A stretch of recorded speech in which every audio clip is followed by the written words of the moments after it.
mean, I was just on this trip, and some people were saying, "Oh, Jesus is not liked at all in the Muslim." I'm like, wait a minute. Do you know there are more references to Jesus in the Quran than there is to Muhammad? Yes.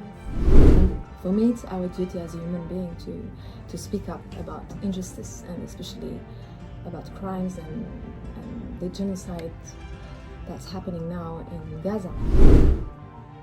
Here's the thing. We all die. We're all going to die. It doesn't matter how we die. It matters how we live. And I believe that in order to go into the next iteration of humanity, we have to put a stake in the ground and decide how we decide to live. And I fundamentally believe that as part of that throat chakra awakening, that every feeling that needed to be felt, every emotion that needed to be felt but was repressed, and every word that needed to be spoken but never was, must now be both felt and spoken.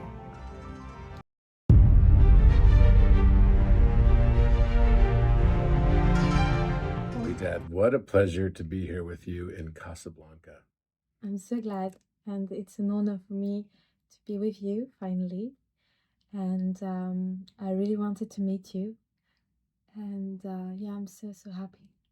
Me too. It's been interesting because we first started talking, I think it was almost 5 years ago. Yes, before the COVID. Before COVID, yeah. And your English is so much better now. Félicitations. Congratulations. I worked on it. Yes, I can tell. Wow, you must have spent quite a bit of time in the UK. Yes, and I have friends, British friends as well, so I speak a lot with them, and just my English. Fantastic. That's wonderful. Thank you. For those of you who don't know, Ouidad is a wonderful actress, and she's become quite a sensation here in Morocco. And I've been following her career, and she's got some really cool projects that have just come out, and some of them are on on Sky Television, yes. Sky Television, and that's really cool because we get a chance to talk about those programs and everything, which is like amazing projects. And you often play like the love interest, I guess, that's often from the Middle East, in some way, shape, or form. And then you also did another project recently that's about the life of Joseph. Yeah, yes. Which is also very exciting. And you have become like this go-to person in these types of shows and programs for this, kind of archetype of the Middle Eastern woman, which I find to be fascinating, especially given, everything that the West believes, maybe incorrectly, about what those archetypes are and how they're actually changing. Yes, changing the narrative is really important. Changing the narrative, yeah. Yes. As an actor, as an artist, and for me, one of my main goals is to change the narrative about women and Arab and Muslims person in our industry. It's really important for me.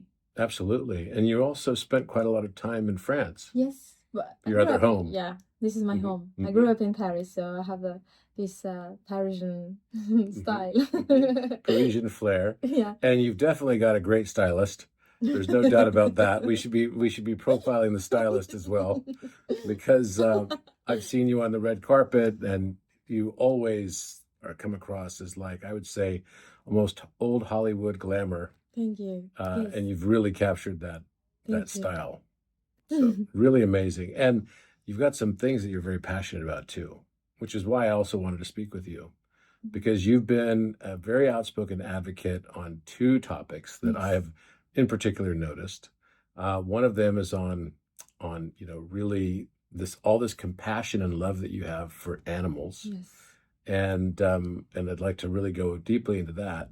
And then also I want to talk about some of the less pleasant aspects of what it means to be a human being today, and what's been happening in Gaza, yes, in particular. Yes. And so I wanted to tackle this more challenging topic. Yes. I've started to talk more about it recently because I felt like I finally came to the realization that authenticity must supersede non-judgment. And for me, it's our duty as a human being to speak up about injustice, and especially about crimes and the genocide that's happening now in Gaza. And I'm really speechless about what's happening now. And since the beginning, I started to speak up because for me it was like unbelievable that we just watching what's happening without any how can I explain, statement in our humanity. You know what I mean? Like, we can't let this happen. And now it's almost 2 years. Yeah. And it's still going on. There is a big problem. I think we are living a spiritual crisis, definitely. I just heard that there is a recognition of Palestine all around the world. Yeah, the United Nations voted, I think it was 142 to 10. Yes. Hi, I'm Robert Edward Grant. I invite you to explore my transformative books, Philomath and Polymath, each designed to expand your understanding of the world and ourselves. But the genocide is still going on, and Yeah, they don't stop it. yeah. It's and from the very beginning, I have to say it's been very difficult for me. I remember I was in California on October 7th. I had a friend who, I still have a friend who is one of my closest friends who has a lot of relatives in Israel. And one of his cousins was shot in the head. But it was kind of a strange story because he was shot in the head because there were no other troops that were left on the base because they were all moved to another base like 2 days before. And so right on the Gaza border, they had a base that had literally a very, very small skeleton crew. And that was very bizarre, in particular because we know that the Egyptian authorities had warned Israel that there was going to be an attack from Gaza. Yes. And so this has been really fascinating because how is it, and I lived in Israel for almost a year as well, and how is it possible that they could have 6 hours of no response in a country like this? It just doesn't really make any sense to me. Definitely not. I mean, that's obvious. And our leaders had the responsibility to stop it. We had the proof. It's a genocide filmed, streamed, and to be there and watch what's happening with no power to stop it, it's really something that make me in a position of hurt. That hurt me a lot. And since the beginning, I start to speak up about this genocide. I didn't, wait that any organization recognized that a genocide. I mean, it was obvious since the beginning. And I start to speak up. I have some kind of intimidation in the beginning by people around me from the industry. Don't speak up. You're not gonna work. And I said, no, I have to speak up. As an artist, as a human being, as a woman, no. So it was hard in the beginning because, no one was like, it was very touchy and people are just like, you have to speak up, but inform, to respect the kind of protocol or whatever. And there was no, we are humans before status, before title, before whatever. And life is sacred. We need to respect life. We need to defend life and to serve life. Yeah, it was really difficult for me because I remember the first attacks. It was around, I was in Italy at the time. Wow. So it was around the 14th, I think, of October in 2023. So almost exactly 2 years ago. And I remember one night not being able to sleep all night. I was actually visiting the Vatican and I felt so horrible. Of course, the attack, and even if there was a stand down order by Israel, it doesn't justify the attack by Hamas, which was obviously foolish. But at the same time, the response was so disproportionate. And I mean, to a certain extent, I can kind of understand, some sort of, obviously, if that had happened in the United States or even in Morocco, there would have been some sort of response. But the response seems so disproportionate and so planned to me that I just, from the very beginning, I didn't feel right about it. And something was off. Something was off. It feels like it was planned. And then, of course, the revelations come out about the David Ben-Gurion project, which was intended to compete with the Suez Canal. And the deal that was basically cut between Israel and Saudi Arabia, which also seems strange that Saudi was particularly quiet on the entire thing. So I looked at all of this and said, okay, they couldn't possibly be trying to build a new port city simply for this outflow of this new David Ben-Gurion project. But it does seem like that is what it exactly is. And the thing is, like, they putting profit before life. That means we have a serious problem on this earth. I mean, how you decide to kill 1 million of people because of a project that bring you profit. Yeah, because it's possibly easier to do that than to uproot all the Israelis that would have to be uprooted with beachside properties in order to create a port city, which to me just seems really, really problematic. And then there's all the natural gas that's in the harbor that would be around that as well. So I just looked at that and was like, it can't possibly be the reason. You know, it seems like it's just so nefarious.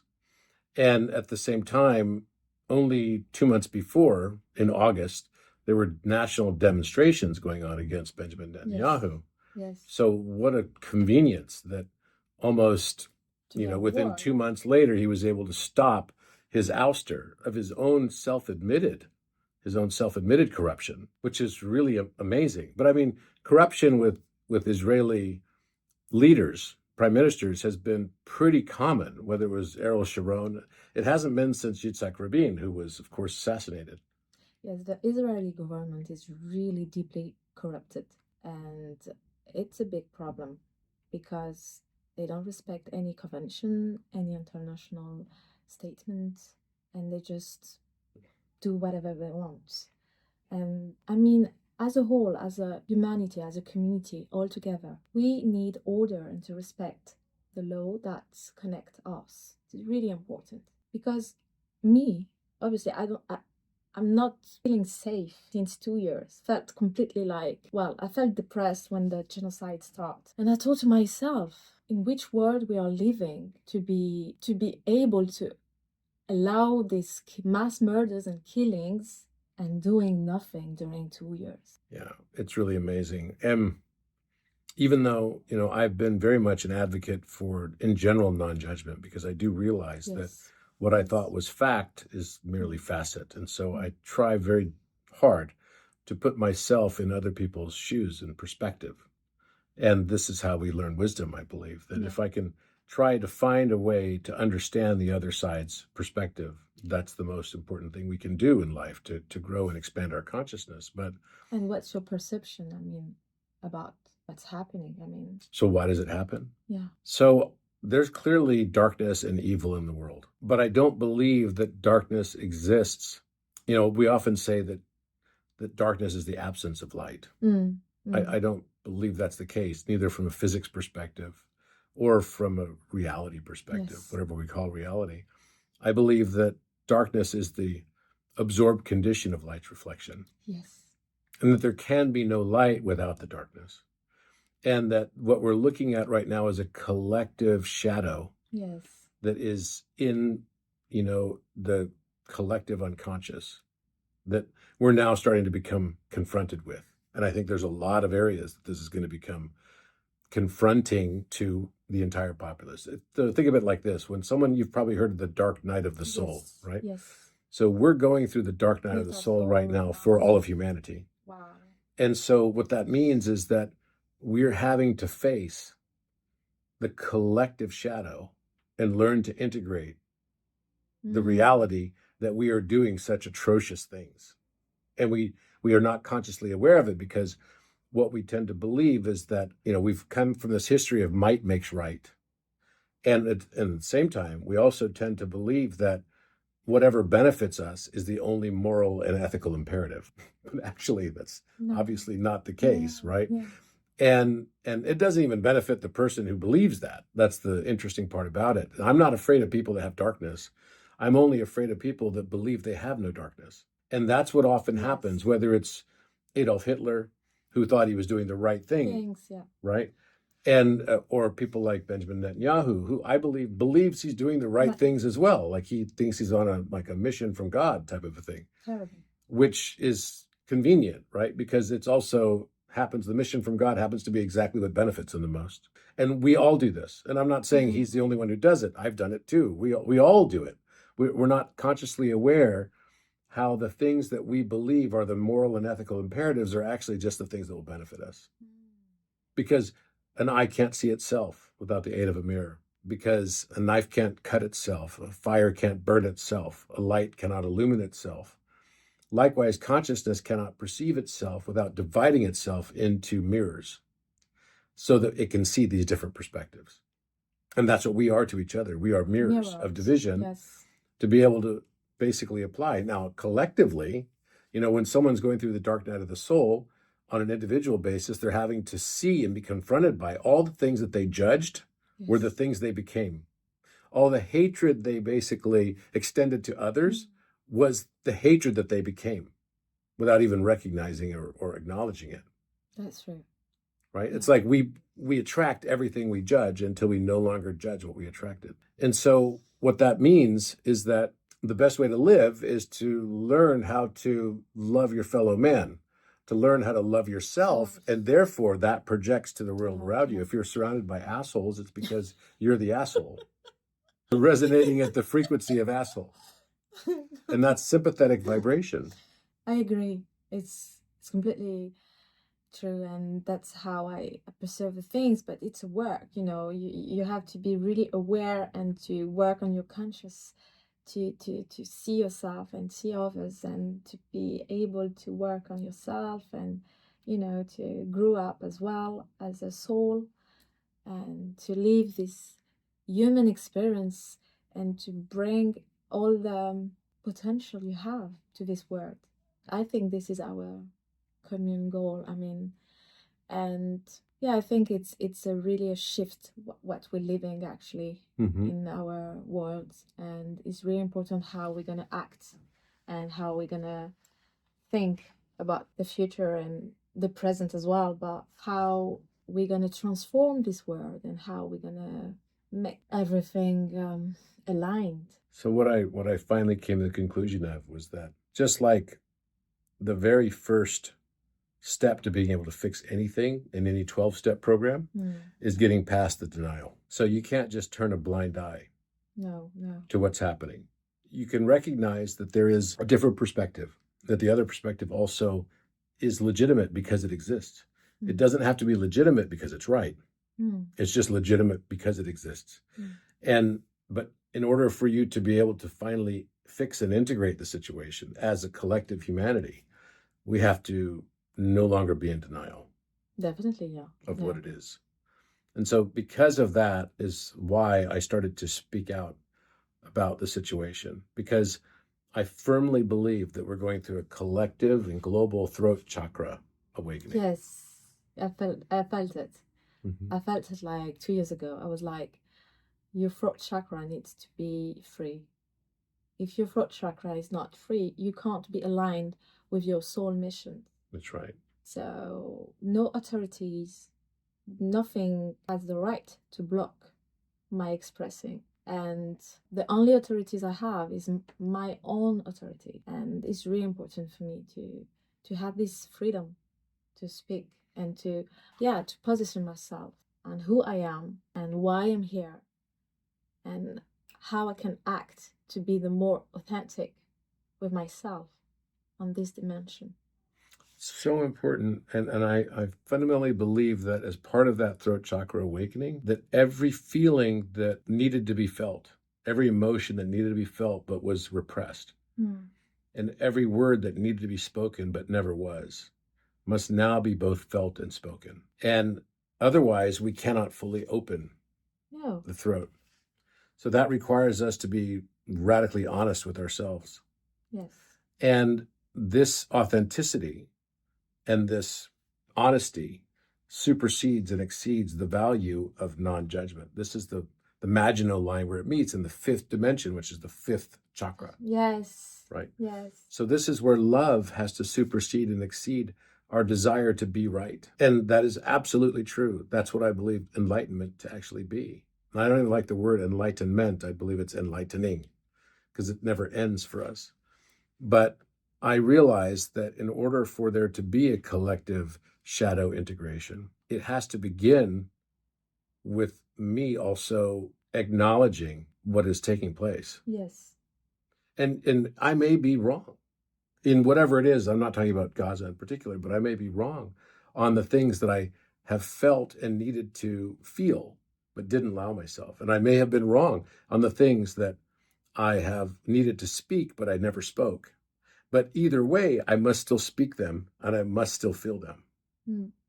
To express your soul. It must be expressed. Yes. And I believe this is a catharsis that we're going through, because there's many areas in society that I think are going to be awakened because of this collective need to express. And the truth will now all be revealed. I fundamentally believe that. And I believe it is. Yes. And it's also, I want to say, I just saw all the hundreds of thousands of people that were in Tel Aviv that were demonstrating.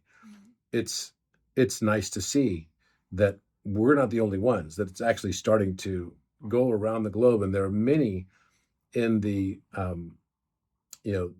there are many good people that recognize this for what it is and want to also correct it.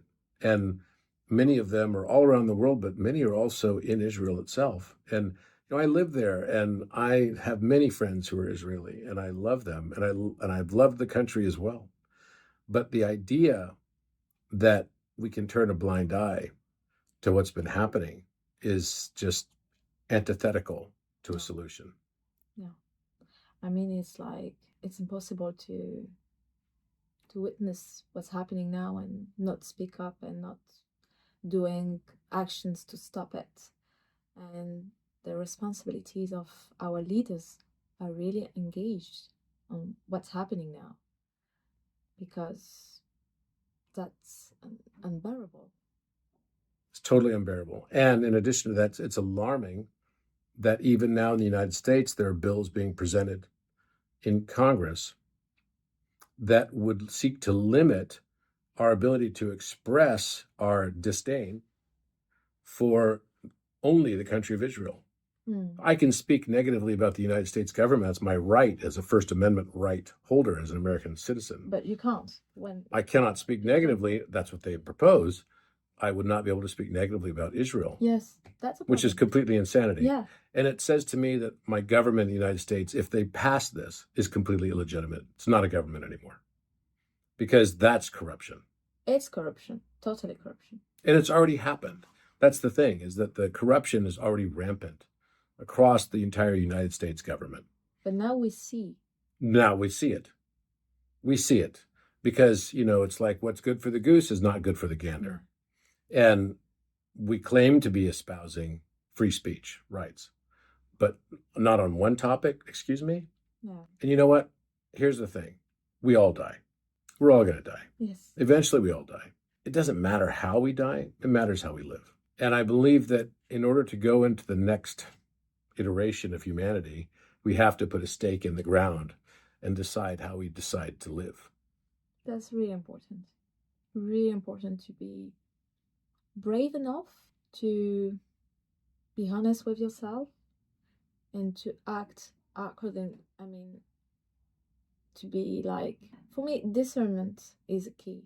You have to discern what is not a line and what is a line. Mm-hmm. And it's really quick to see. You can feel it, you can sense it. It's something like, always when I read the news or something, I'm like, oh no, that's off. Or something, oh yes, it's right. Truth is really something that you can sense. It's really important to be aligned with this truth, because your heart is connected to the truth. And yeah, I think like we're living a big shift, and I hope this genocide is going to be stopped really quick, because no one entered inside yet since 2 years. No one. Into Gaza. Yeah. Yeah. Mm-hmm. And that's a big problem. We don't know what's happening in reality inside. We just have some videos and image, and it's horrible. But I think it's more than horrible inside, more terrific. And the day we're gonna enter inside, it's gonna be a big shock to the world. Big shock. Yeah. I was in Israel, the last time I went to Israel, I used to lead tours there. When? The last time I went there was in 2018. Okay. And so it was before COVID. Yeah. And literally not been able to go since then because, I would have gone in 2020 probably because I used to lead tours in the Holy Land and stuff. And I love visiting there. Yeah. But it was interesting because on that trip in 2018, I wanted to go. My first trip there was in 1999, but then I went again several times. And then I went again in 2001, probably like 20 times. I spent almost a year in Tel Aviv. I was there during a very hot period of time. 2001 was a pretty hot period of time, around the time of 9/11. And in addition to that, I went back again in 2007, and I was part of a group called YPO, Young Presidents Organization, and like all people that became CEOs before they were 40 years old. And we tried to put together the YPO chapter, the Palestinian YPO chapter, which were all very successful business people on a global basis. I met many of them when I was at Harvard as well. And then in addition, we brought together the Israeli YPO chapter, and we had dinner together because we thought the best way to get peace is to bring business and commerce in. And there was a lot of business that came off of that. It was really exciting to be there for that. The first time they ever did it. And I was there for that. And then I went again in 2018. I hosted a group of about 50 people there. And it was a beautiful experience. I mean, we had a wonderful time. And as part of the trip, we went to visit one of our Palestinian friends who created a city called Rawabi. And it's like a fully modern, he got it funded and everything. It was billions of dollars that went into it. And I mean, the city was like a big infrastructure project. It did not look terrible at all. It was a beautiful town. And with so much investment that went into it, they were trying so hard to impress us and everything. It was just so nice to see it. And that was an experience. And so I have to wonder now, what's a town like Rawabi doing now in the middle of this? They were we had to, of course, go through all the checkpoints and everything to go into there. But I've always had this feeling that, there really should be kind of a two-state solution and that it could coexist and it could be successful like that, but not with the mentality of extraction. No, and there is an apartheid. It's clearly an apartheid. You have to call it exactly for what it is. It is apartheid, and in many ways worse than apartheid ever was in South Africa. So it's problematic. It's crazy problematic, and it's mind-blowing because when I really think about it, the people that are the Palestinians, there's already been all kinds of DNA tests done. These were the actual Hebrew people. Yeah, the real one. Yeah. The real. Yeah. That's really couldn't understand. It's mind-blowing. It's totally mind-blowing. Yeah, they're the native people of this land. Yeah.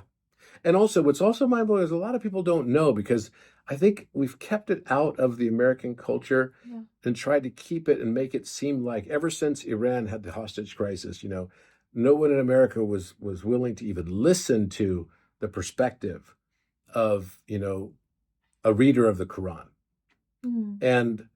And so most people don't even realize. I mean, I was just on this trip and some people were saying, oh, Jesus is not liked at all in the Muslim. I'm like, wait a minute. Do you know there are more references to Jesus in the Quran than there is to Muhammad? Yes, definitely. Yes, and there is a surah that called Maryam, so the mother of Jesus, and it's one of the most beautiful surah in the Quran, and it's so beautiful how the story is related and all the stories about Jesus in the Quran.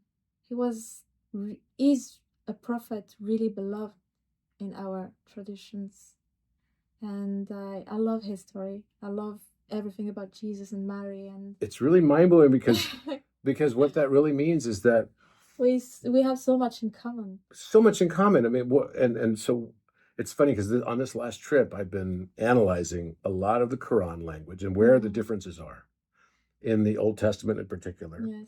And the story that where the biggest divergence exists, right? There's some things in the Songs of Solomon and things like this as well, the Psalms of Solomon, but mainly it's around the story of Abraham, right? The story of Abraham is that he came from Ur of the Chaldees and then left. And in the Bible version, Yes. right, so the Torah version, he goes to Haran and he lives in Turkey. And he spends 65 or so years there. And this is the center of where the Aramaic language was created, which became modern Semitic languages. So what we later referred to as Hebrew, what we later referred to as Arabic. Arabic, yeah. And it was only 24 miles, incidentally, from Göbekli Tepe. 1 day's walk, which is interesting because I literally found on the pillar at Göbekli Tepe in enclosure D, Yod He Vav He, written on the pillar, which is the name of God. And if we turn it upside down, exactly Yod He Vav He written upside down is Allah. Yes. You see? So isn't it funny that we just can't see these things? Right? It's just looking at it from a different perspective, and all of a sudden it's totally wrong. And then the story is the story of Abraham. And Abraham has a child with his second wife, Hajar. right? Hagar, as we say in English, Hajar. And because Sarah, his first wife, couldn't have children, and she was already 90 years old. Yeah. So he needed to have an heir. So they have a child together. They name him Ishmael. Ismail. And so then finally, by some miracle, Sarah gets pregnant with Isaac. And not long thereafter, then Hagar and Ishmael are sort of sent off into the desert. Now, in the Quran version, it's by divine appointment. Yes. In the Quran version, they go to Mecca, right? And this water springs out of Mecca and becomes, what is later the Kaaba. Yes. Right? And the pilgrim, the Muslims doing 7 times around. It's the action and the journey of Hajar. Hajar. Yes. And we doing it as a Muslim, as a remembrance, like of how she believed in Allah and how she let go. She trusts fully of God. This is the message. When you trust fully and let go, let God, miracles happen. Yeah, it's incredible, and so in the Quran version, Abraham leaves them in the desert, but he comes back to visit several times, and he builds the Kaaba. Yes, right, which is the black cube. Yes, and but in the Bible version, that story's not in there. Yes. And so, this is why in Judaism, they believe that, Judaism can only pass through the mother, right? So this is a bad estate plan. They've got arguments. Obviously, 2 women couldn't get along, right? So one had to leave and went to the desert. But in her mind, it was like, okay, I'm going to go to the desert and I'm going to go to Mecca. And so that's the story that gets told. And then Abraham comes to visit very often. He's got to split his time between 2 families, right? Yeah. And that's the story, which is fascinating. Super fascinating. It's like, cause so then thousands of years later, 2,400 years later, we still have this argument, 4,400 years later, 4,000 because it was in 2,400 BC approximately. We still have these same arguments. And Moses was 1,000 years after that. So when you think about, and of course, when you look at the story, the story of Islam, it really is, they don't see themselves as separate from any of this. So they would consider themselves the same chosen people through the whole thing. Yes. Which is fascinating, right? Because it's like, wait a minute, it all became about perspectives. Perspective. That's a word. And that's really important because for me, it's different way to perceive your spirituality and your connections with the source of the God, and it's just different perspective. And people just attach their identity, their core, their identity to this. They don't understand that just it's a tool to connect. together, not to separate. They transform the message and it become like kind of propaganda. It's kind of interesting because if you look at Judaism, the time of the prophets ended with Malachi, right? So which is about 400 BC. But then Christianity believes, no, then Jesus came. Yeah, Jesus came. Right? And he was the Messiah. Yeah. And the Jews believe that the Messiah never came. And so then we include the entire New Testament, which is everything after Malachi, in the Bible, right? And this was, of course, canonized. There was a lot of books that were taken out. And then 600 years later, right, then you've got the timeline of Muhammad. Muhammad, yes. Right? And Muhammad comes along and says, no, all of this book is still correct. Yes. We're just adding their version of the New Testament in a way. And I think most Americans probably don't realize that Islam believes the entire Bible. Yes. Sure, with the differences, Yes. Obviously the estate planning aside, all of those things aside, they would consider themselves, they would also consider themselves the children of Israel. Yes, of course. So then you've got some people that say, no, we're the original. And of course, Ishmael, arguably in most Western cultures, would have had the right to be, the person that receives the blessing as the next patriarch. I could see that argument being made, right? But in Judaism, it doesn't. So then let's make the rule change. Both are probably right and both are probably not wrong, right. Yeah. And this is what I learned in my life, is that everything I thought were facts were merely facets. And as I educated myself to learn more and more about what is the world and what are different perspectives and how am I seeing things, allow myself to be as objective as I possibly can, take the emotion out, take what I believe to be moral and ethical imperative out, and allow myself to see it from a different standpoint. Whenever there's been a conflict in the world, I can start to see it slightly differently and have empathy for both sides of a situation. But even with all of that, and I'm grateful that you let me talk about this for so long, because it's been something that's been weighing heavily on my heart, that I needed to speak honestly about what I believe is happening, because these are all the things I was feeling but not speaking.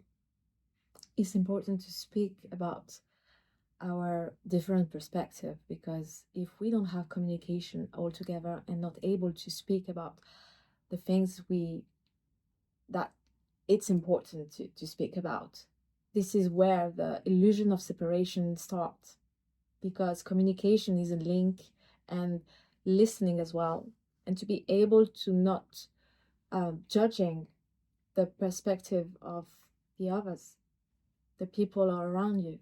They exist, they have their perception, they have their identity, and it's really important to have this capacity to communicate all together, and to have this quality to listen and to understand, and to be okay. That's something different. That's what I believe, but it exists, and that's my responsibility to understand the others. We are all living together on this earth, and it's really important to see us as a whole, like a big community, and we have so much in common than we think.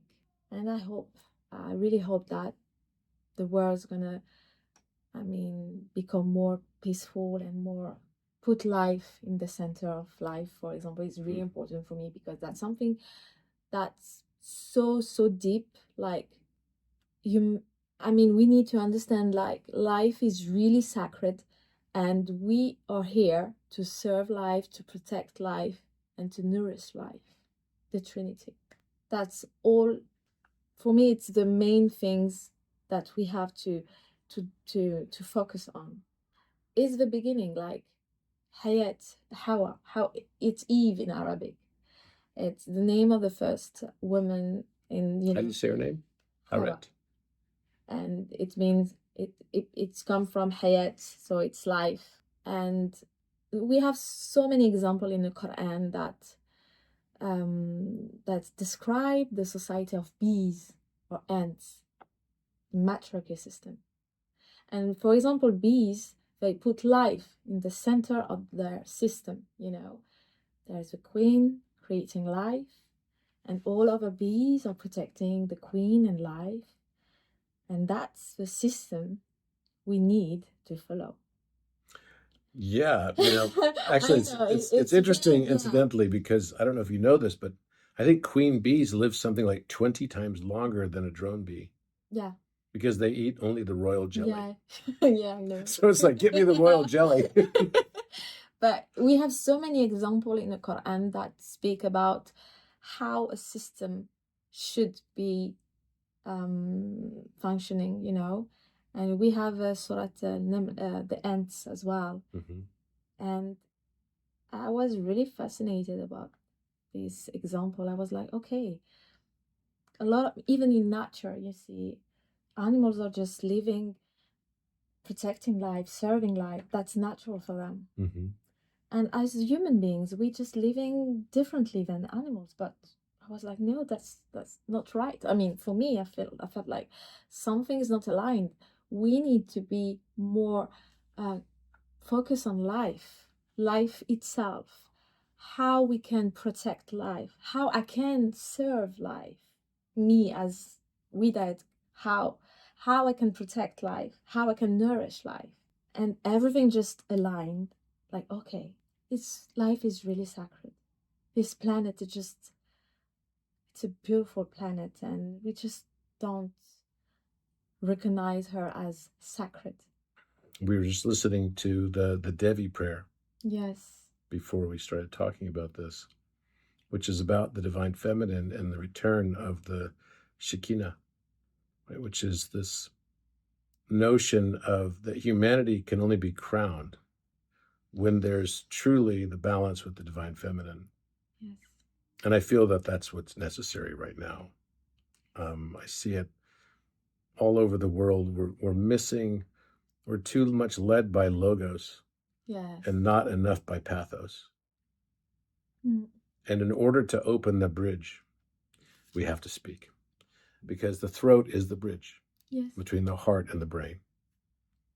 Between the invisible world and the visible world as well. That's right. Mm-hmm. So this is where that intuition has to be returned, the missing eye of Horus, right? This love for compassion and kindness and nurturing, which I feel we've just as kind of lost our way because we become too brain-led and not enough heart-led. Yes. Yes. It's something in geometry. It reminds me of this. It's like Drunvalo Melchizedek made a book called The Secret Flower, The Secret of the Flower of Life. Yeah, I know. And it's a great book. And he outlined in it the notion that Metatron's cube and the flower of life is able to create all of the platonic solids. But actually, as a technicality, the way that he constructs the dodecahedron and the icosahedron is not entirely correct inside of that. It's missing the context, actually. And so people that are really expert in geometry say, no, this doesn't give us a perfect perspective on a three-dimensional object seen in the second dimension. So there was a big controversy. I mean, imagine these nerds, right? All these nerds sitting around arguing about, and I'm one of them. and so they're like, no, you can't use Metatron's cube. Drunvalo is wrong. You can't use it to draw the dodecahedron or the icosahedron. And the icosahedron represents water and the dodecahedron represents spirit. And I was convinced. I just knew it. I knew that there was a way to do it.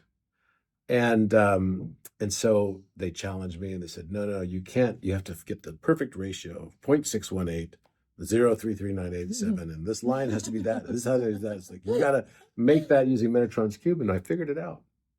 Wow. In one day, I figured it out. And the solution, because the brain is represented by the hexagon and the heart is represented by the pentagon. Pentagon, yeah. Like the rose is the pentagon as well. And so I realized that the solution to how you have to do it is you have to make a Merkaba or a Star of David, which is not even Judaism. It's something Yes. that's been around for thousands and thousands of years. You Yeah. find it well before either of those in Sanskrit and everywhere else. But the issue was that you had to draw a pentagon. Mm-hmm. And then with a pentagon, which you can construct with Mm-hmm. simple compass and straight edge construction, you draw a circle on the Yeah. outside of the pentagon Yeah. that inscribes the pentagon. You draw a circle on the inside of the pentagon that's Yeah. inscribed within the pentagon. Okay. And then those distance between those two circles, right? Imagine an inscribed circle and an exascribed circle.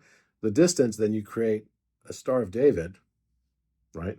Okay. That has a thickness to it, like this.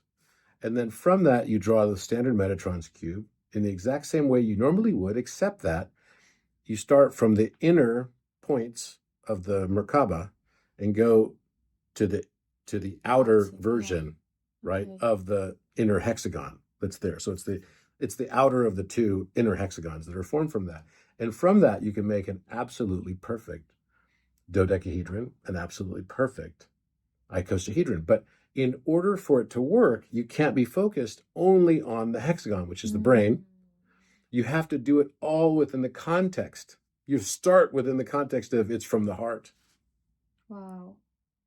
So the symbology was powerful for me because it was only by realizing that I had to start from the heart and end from the heart that I could find the solution to how to make this perfect structure.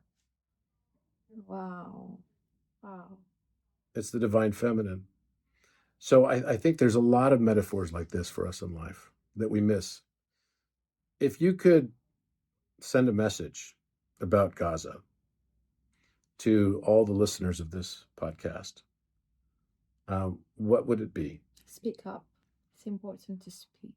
Because for me, when you speak up with your truth, you can definitely transform and change our reality. This is why there is propaganda. This is why there is control of media and all of. So when you speak and you stay aligned with your authenticity and you stay true, everything changes. Yeah, speak up. Free your throat. I know that's true. And I think right now it's becoming more important than ever before as we get closer and closer to what seemingly some sort of convergence or endpoint or something. I don't know. But even the story of Charlie Kirk being shot in the throat, that was powerful for me. And the week before, only a few days before, this woman, this innocent woman on train, stabbed in the throat from the right side, just like Charlie was shot in the throat, although there's some controversy around that. That's where I believe he was shot. And I think it's emblematic of, it's even the same thing that happened with Anne Boleyn, who was cut, her head was decapitated from the right side. It represents something about the logos and authority being cut in the innocent. And, you know, of course, I think the story of this is coming out all over the place that apparently only less than 2 weeks before, you had Charlie Kirk, who was being offered $150 million for Turning Point from Benjamin Netanyahu. And I don't know, of course, I cannot verify the veracity of this claim, but this is clearly being spoken of quite a lot by people that are very outspoken on this topic. And the truth is that if you believe that you can get away in today's world without speaking up, then you should start to realize that whoever is basically dealing with this type of issue, whether it's Charlie Kirk or someone else cut down for speaking of their truth, could be you. Yes. Yeah. And that's exactly what I believe is happening now. There's a lot of suspicion around the whole thing. I think it's opening up a can of worms around what the entire truth around 9/11 actually was. Which I think is becoming more and more problematic. You know, it's obviously concerning that Benjamin Netanyahu wrote a book in 1995 about the Twin Towers coming down. Oh, wow. I didn't know that. Mm-hmm. It's almost as if to say, ha ha. And it's pretty shocking for me. I'm not going to lie. But all we can do is realize that the truth will set us free. And again, it doesn't matter how we die. What matters is how we live. Yes. And what we stand for. And we have to stand for truth and for life. And this genocide needs to stop now. It's enough. It's enough. It's more than enough. The disproportionality of it is a big concern for me too. Because if you look at the numbers, if there were approximately 1,000 people killed on October 7th, where a border was left threadbare, and most of the troops were moved to the West Bank on this day of this attack, it's very concerning, because when you start to realize that, then you start to think, okay, 1,000 people were killed innocently as well, right, of their own people. But that becomes the impetus for doing something that's really heinous. Yeah. And at the same time, the number of people that have been killed, the disproportionality of it, the number literally, and the people say this all the time, oh, but 1,000 people were killed. I agree. That's horrific. The number of women and children in that 1,000 people is literally about 100 people. And I actually looked at all the details on this. And when you compare that against the arguably, the numbers are anywhere between 65,000 on the low end to over 100,000 people that have been killed in Gaza now. The ratio is literally 500 to 1 in women and children. 70% of the people killed in Gaza have been women and children. And those children have predominantly been, everyone that's classified as children are people that are under the age of 12 years old. Yeah. And to me, that's just shocking. It's shocking. And you don't fix a problem by killing people. That's so primitive. That's so okay. You don't for me, war needs to be illegal. You don't kill people to fix some politic stuff or state. No, I'm sorry. You don't fix by doing mass murders. You don't no. That's a genocide planned. I'm not scared to tell that.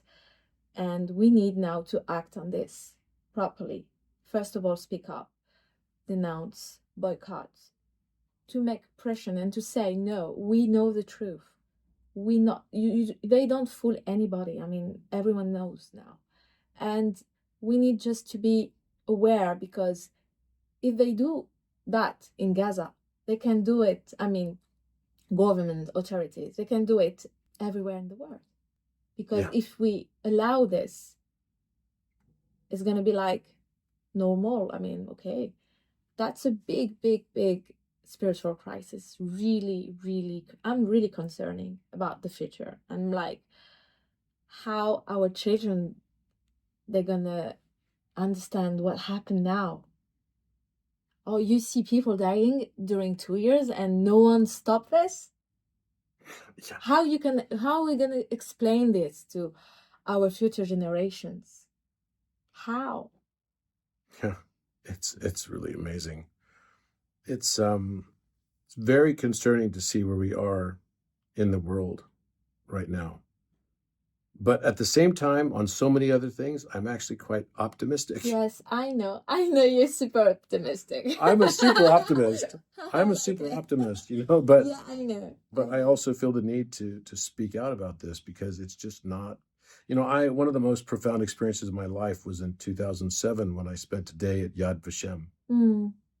And this is not about anti-Semitism. I'm so tired of that too. Yeah, We're over it. We're over it. We're over it. Yeah, we're over it. Stop it. Stop. It's the same thing with all the black people that say, no, you're just a racist against this. It's we're over it too. Get over it. It's I'm over it. I'm doing this big event coming up with one of my close friends, Billy Carson. You may know him. He's very active on social media and everything. And Mike Rashid, who is a boxer. And there's these two black guys, and I'm in the center of these two black guys. And it looks like I'm like the white rapper almost in the photographs. It's kind of funny. I'm Eminem, I guess. I don't know, but it's the most powerful experience I had up until that moment in time was in 2007 when I went to visit Yad Vashem, and I was devastated that humanity could do something like the Holocaust. Totally devastated by it, and it wasn't about whether you're Jewish or not Jewish. No. It was just the fact that humanity could Yes. pick some reason like you don't look No. the same way as me and use that as a reason to kill another human being. I just, or just wants to wipe off of people. You know, it's just, it's a horrible thing. And so I think a lot of people might think, oh, well, you know, that's just because it's about Judaism and about, you know, about anti-Semitism, and that must be stopped. No, that must be stopped across all of humanity. Yes, yes. It's not even to do with anti-Semitism. That was one aspect of it. Yes, that's true, and it did happen. But the fact is that it doesn't make sense in any circumstance for humanity to be killing each other like this. And so many genocide happen in Africa. I mean, in Congo, Sudan. Yeah. So they need to stop this. It's so primitive. We're not going anywhere in this way of thinking. And corruption and putting profit over life, it's the problem. It's so sad. And speaking of that, the value of life. Yeah. We can transition now to something that I know is something you're very passionate about, the value of lives of animals as well, because we're not only stewards of each other here on Earth, we have to be stewards of the planet, and we are the fruit. I resist this notion that the Earth would be a better place without human beings. That's like saying that a tree would be better without fruit. And I don't believe that while there are certain acts that happen and people do things that are definitely distasteful and horrible, I believe fundamentally that we do have responsibility. You mentioned Haret, right, which is Eve, from the time of, if you believe in the Bible, you know, to take care of and tend the garden, which includes all the animals in it as well. We're supposed to be the guardians of Earth, guardians of animals, and we're not guardians actually. We're doing destruction and exploitation and using as their object, and that's something that triggered me a lot because animals are, for me, are really sacred. And it's really interesting because we call them, I mean, en Latin, animals, and it's from anima, and that means soul. Yeah, like the anima and animus.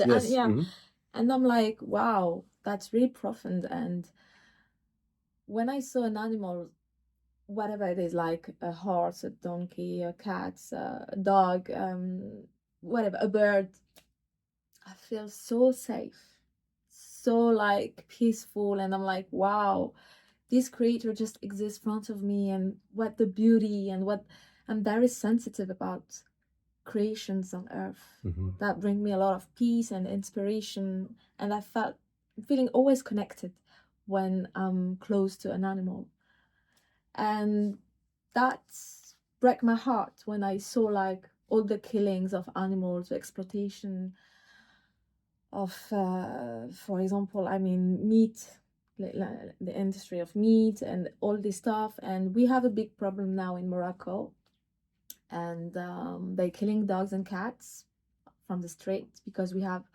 overpopulation.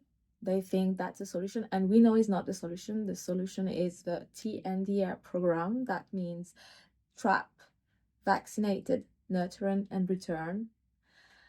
And is the only solution that we have to control the population of dogs and cats and to take out the rabies, because we still have rabies in Morocco, you know, that really dangerous. Like some people can die of rabies. And because the cat and dogs are not vaccinated. Even if His Majesty the King, que Dieu l'assiste, give a lot of funds and money to do this, they don't applicate. They don't work on the ground properly to eradicate this problem. What percentage of dogs and cats that are stray have rabies, do you believe? I don't have the statistic, but we have like they started killing dogs that we vaccinated on the ground. Like some dogs, they have the tag, so that means they're safe. Mm-hmm. They start to killing the dogs that we vaccinated and nurtured, Mm-hmm. and some other dogs take the place of the territory, and they are sick because this is en fait when you vaccinated like more than 70% of the dogs and the cats, the rabies disappear. It's a immunité collective. Mm-hmm. And if we do that, we don't have rabies anymore here. And it's really easy. In 2 years, you can definitely control the population, respect the dogs and the cats on the street, and take out the rabies from this country. And they start to je vais dire the easy solution, like they trap the cats and dogs, they kill them in a horrible, horrible way. I was completely depressed during 2 months when I saw what happening here. How do they kill them? They catch them in a horrible way. They just poison them or kill them by guns. Horrible. I have all the videos. I heard the guns in Marrakesh when I used to live in Marrakesh, and it was horrible for me. And I was like, I can't, as a Moroccan citizen, as a woman, to let this happen in my country. And I was like, it's traumatizing people. They're doing that in front of children. Could you imagine? Mm. This is the response? Really? No. Mm. And the solution exists. The TNVR program exists. And animals are sacred. They give us so much happiness and love. And you know how a dog and a cat, it's just a being of love. Totally. It's just full of love. I actually played a lot with cats on this trip. I didn't play with so many dogs. Yeah. But definitely with the cats. They were all over me. So adorable. So adorable. And just that break my heart. I'm like, no, this is why I'm actively doing my campaign to sensibilize people and to stop this, because it's not possible to continue in this way, especially in Morocco. We are Muslim. We don't have the right to kill animals. It's forbidden for us. In the Quran, we have a Surat Al-An'am. Mm-hmm. They said the animals are like you as a community. Could you imagine? It's not under you or like you. So the Quran just said the animals are sentient beings and they deserve respect and they deserve life. I think it's interesting that you pointed out this notion of animus, because I believe that the universe is actually just a U inverse of us. It's what's our inner world will be projected to the outer world. And so in that context, sentient beings that show up in the outer world, whether human beings or animals, would actually be our soul projected back to us. Yes, that's what I believe. And for me, animals are very, very sacred. Mm-hmm. I can sense like they super powerful. We can't imagine how they are powerful. And that's sad. So now you talked about this program. Can you repeat the acronym again? TNVR. TNVR. Yeah, it's trap, nurtured, TNVR, vaccinated, return. So trapped, neutered, vaccinated, and returned. Yeah. So they return them back to the place. Yes. And we have so many solutions. But then they can't have more. Yeah, we can. Because they're neutered after that. Yeah, and we can put like some automatic distribution of food,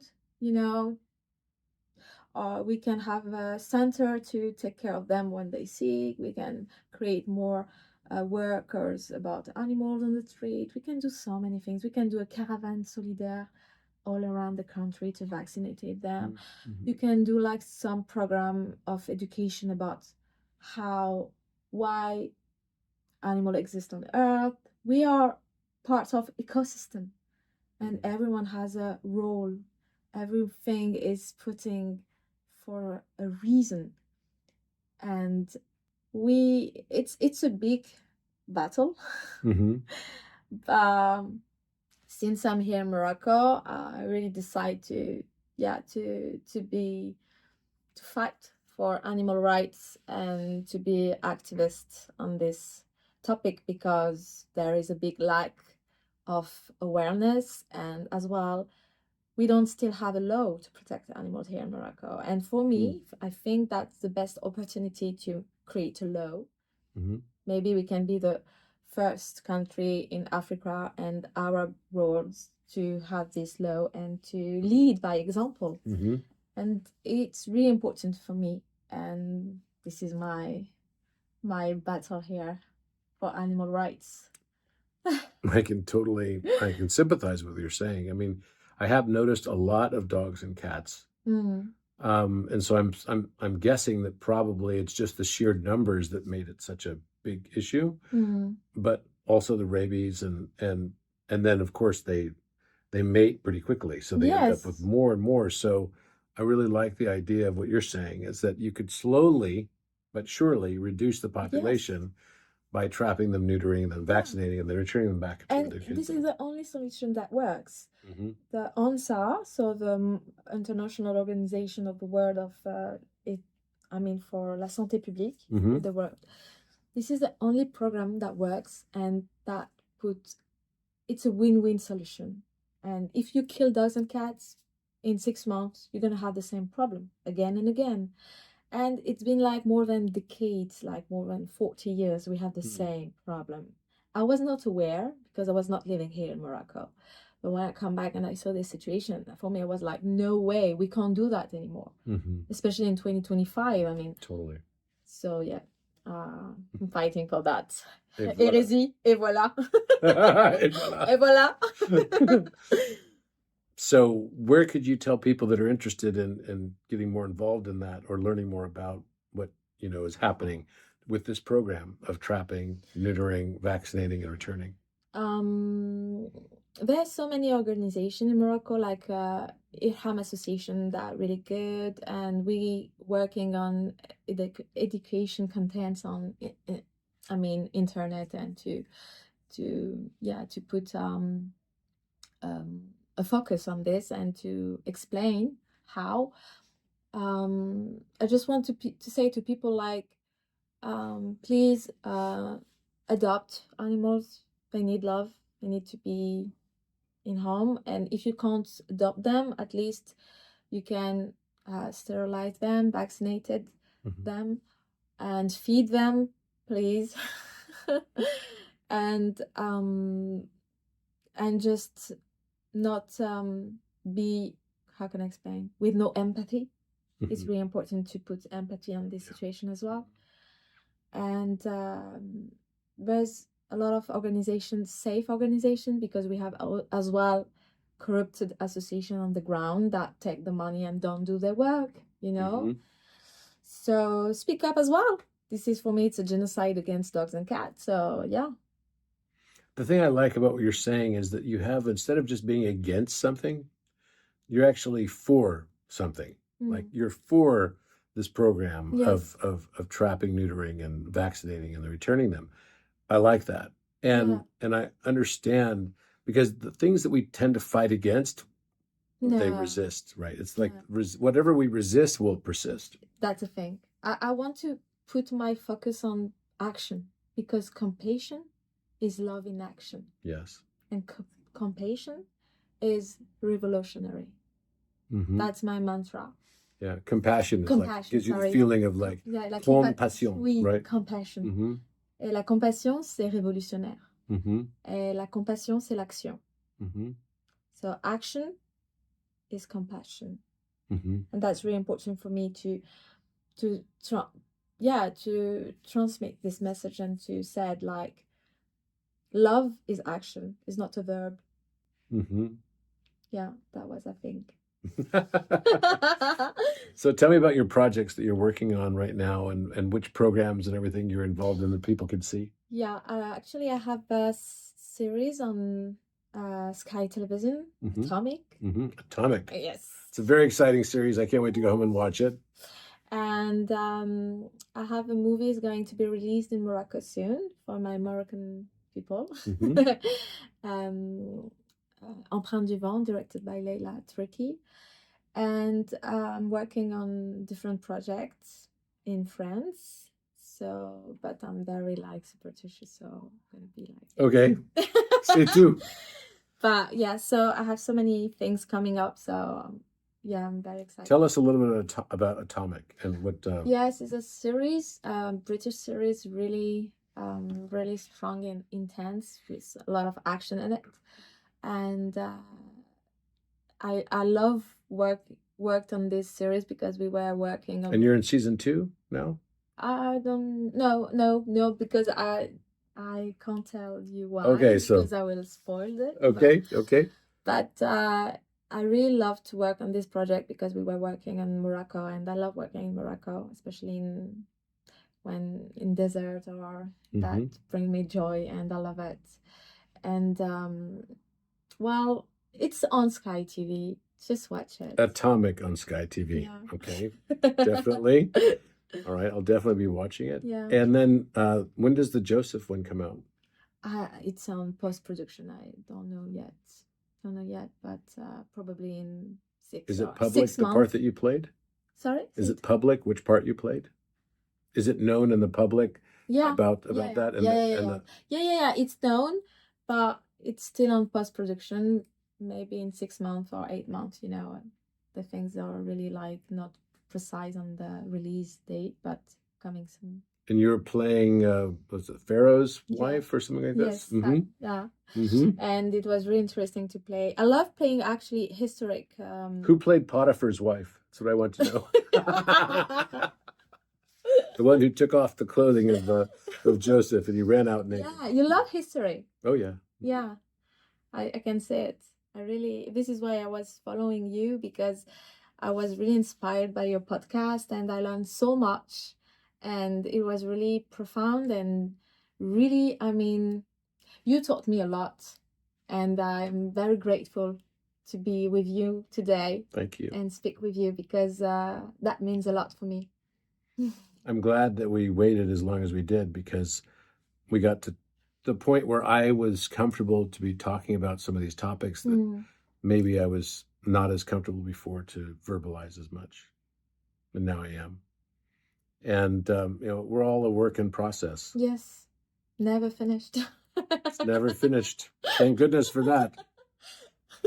What a pleasure to be here with you. Thank you so much. And I'm so grateful for the time that you've taken. Really. And what a beautiful place this is. Wow. First of all, this epic hotel that we're at right now. The Dutch. Yeah, the Doge. It's called L'Hôtel Doge. L'Hôtel Doge. And it's a pretty epic spot. It's a beautiful place. I just found it by accident too. It wasn't even. Really? Yeah, I wasn't like I had a recommendation. I just looked at the ones my assistant recommended. I said, "Oh, that looks like the one." It's one of my favorite places in Casablanca. Always coming to the restaurant in the roof soup because the food is just delicious, and I decided to stay here. Yes, you're like getting your apartment like renovated, right? So you happen to be staying here. I just bumped into you in the lobby, and we did have the appointment already. No. But what a pleasure to be here. And Casablanca is such an interesting place, and Morocco has been an interesting place. I went to Volubilis. Oh wow, Meknes. Yes, Meknes, and that was amazing. Wow. It was definitely an amazing spot, and so much symbolism, flower of life everywhere there. Everywhere. The story of Bacchus, which is Osiris, the Egyptian story, same story over and over and over again. The 12 labors of Hercules, all on the ground in mosaic. It was very amazing. Wow. I was impressed. And I think that there was a site there that was actually prehistorical. Oh, yes. You could feel the energy of it, and I could see some of the blocks were quartzite blocks that were very different than the limestone that the Romans were using to fill in. So it's like they built on top of another site that was there already. Amazing. Mm-hmm. And did you visit other cities in Morocco? Yeah. I went to Fez. That was fun. It was a fascinating place. It was interesting to be there in the place where the king's palace is, which is amazing place of 200 acres of a palace. Wow. And you don't see that many countries. There aren't many countries in the world that still have working monarchies. Yeah, and I want to tell you, like, Morocco is one of the oldest monarchy in the world. What can you tell me about it? Just after Japan, because Japan is a dynasty, c'est des empereurs, and Morocco was one of the oldest monarchy in the world. Could you imagine? And still working. And I'm very fascinated, and I love it. I love all the history of Morocco. I'm passionate about that, and that brings me a lot of power and a lot of confidence when I saw all the history of Morocco, and because it's obviously the most crazy history in the world. It's got some good history, that's for sure. Love it, and I'm just so proud of it, and all the women has big power and big, like, for example, Marrakesh was built by Zainab, a woman. Another example that bring me a lot of there were a lot of interesting women in the history of Morocco, which is fascinating. For example, the first university was created in Fez. Yeah, I was there yesterday. By a woman during 18 years, and she was fasting when she was building the university. Structure. Could you imagine fasting during 18 years? But it's so amazing because, I mean, here's a woman building the university for men. That's C'est dommage. No. But could you imagine, like, how you have to be powerful and confident? It's incredible. It's incredible to create this kind of thing. Structure, and how to be, wow, I'm very inspired. And I'm like, okay, so that's the things I want the people know, changing the narrative, changing the paradigm, because it's important to know the history. Like this, you can know where you're going. I was amazed there yesterday at the university because if you look on the walls here, everything is, you'll see sometimes pentagons. You'll see the hexagon, then you'll see the octagon. Very often, which is actually the sigil of Melchizedek. It's from an ancient, the person that Abraham paid tithes and offerings to was Melchizedek. Yes. And then above that, you see sometimes the decagon, but very often the dodecagon. So in the university, the ceiling has a dodecagon, which is a 12-pointed star, or dodecagram, right, which is the star. Like a pentagram is the star form of it, not pentagon. And you can see that each one of these numbers in the psychology of the symbolism, right, in the notion of what is Islam, is so important. It gives me a feeling of dimensionality. Yes, we have it. Because in Quran as well, you have 4 levels of interpretation of the text. Oh, like gematria as well. Yes. Yeah, just like Hebrew. Yeah. And it's really interesting because I'm always looking for different interpretation of the text, because that brings me a lot of wisdom and une vue plus large, that brings me like more wisdom and awareness that the infinite of understanding of what you can interpret. And that's so beautiful. That's so beautiful. Islam is really multidimensional. And that's why I like it, to read the text, to go in this kind of place, that bring me like a real connection and kind of alignment. And I really like it. Really like it. Yeah. I find it fascinating because we see that there's sort of this connecting consciousness through everything. Yes. Writing, music, mathematics, geometry. Very spiritual. Very spiritual, and it shows this invisible hand. Yeah. Through all of it. Well, 90% is invisible. Yes. That's what we said, right? And we can see the rest. We're just seeing the tips of it.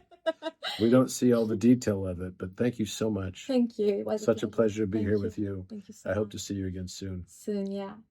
Thank you. All right. We'll see you next week on Think Tank.